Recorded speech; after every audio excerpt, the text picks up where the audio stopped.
ये कहानी एक जंगल की है जहाँ एक चिड़िया थी जिसका नाम टूनी था। वो बहुत पैसों वाली थी। वो बहुत दयालु थी और सभी पक्षियों की मदद करती थी। उसी जंगल में कालू कौवा रहता था। कालू एक दिन टूनी के घर आता है और बोलता है, टूनी, मेरा तबीयत बहुत ज्यादा खराब है। मेरे पास डॉक्टर को देने के लिए पैसे नहीं है। मुझे कुछ पैसे दे दो। कालू, तुमको क्या हुआ है? कई दिनों से मुझे बहुत तेज बुखार है। अच्छा, ये लो पैसे और जाओ दवाई ले आओ। धन्यवाद टोनी, मैं जैसे ही ठीक हो जाऊंगा वैसे ही मैं तुम्हारे पैसे वापस कर दूंगा। ठीक है कालू।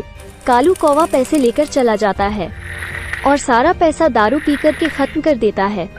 अगले दिन वह फिर टूनी के पास जाता है और पैसा मांगने लगता है। टूनी फिर से कालू को पैसा दे देती है। फिर कालू शराब पीकर सारा पैसा खत्म कर देता है। ऐसे ही कई दिन बीत जाता है। एक दिन टूनी के घर कबूतर आता है और कहता है, टूनी बहन, मुझे कुछ पैसे की जरूरत है। मेरी पत्नी बहुत ज्यादा बीमार है। उसके इलाज के लिए कुछ और पैसा चाहिए। ठीक है, कोई बात नहीं। ये लो पैसे और अच्छे से अपनी पत्नी का इलाज कराना। मैं कुछ दिन पहले ही कालू को पैसे दी थी दवाई के लिए। लेकिन टूनी बहन, मैंने तो कालू को शराब पीते हुए देखा। क्या सच में? ऐसी बात है? मैं पता लगाती हूँ। जैसे ही कबूतर वहाँ से जाता है, कालू वहाँ आ जाता है। टूनी बहन, मुझे इलाज के लिए कुछ और पैसों की जरूरत है। कालू, तुम इतने पैसों का क्या करते हो? मैं सच कह रहा हूँ टूनी, मुझे इलाज कराना है। ठीक है, ये लो पैसा। फिर वो वहाँ से चला जाता है। कालू मौज में शराब पी रहा था और ये सब टूनी छुपकर देख रही थी।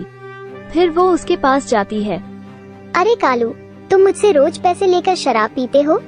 अरे टूनी, नहीं नहीं, मैं तो दवा लेकर लौट रहा था, तभी मुझे चील ने ये शराब दे दिया। तभी वहाँ पर चील भी आ जाता है। चील भाई, ये शराब की बोतल तुम्हारा है क्या? अरे नहीं बहन, ये कालू झूठ बोल रहा था। अच्छा कालू, इसका मतलब तुम मुझसे झूठ बोल रहे थे। मुझे माफ कर दो, मैं अब ऐसा नहीं करूँगा। फिर सभी मिलकर इस शराबी कालू को इस जंगल से निकाल देते हैं। धन्यवाद दोस्तों, वीडियो को लाइक और चैनल को सब्सक्राइब करिए।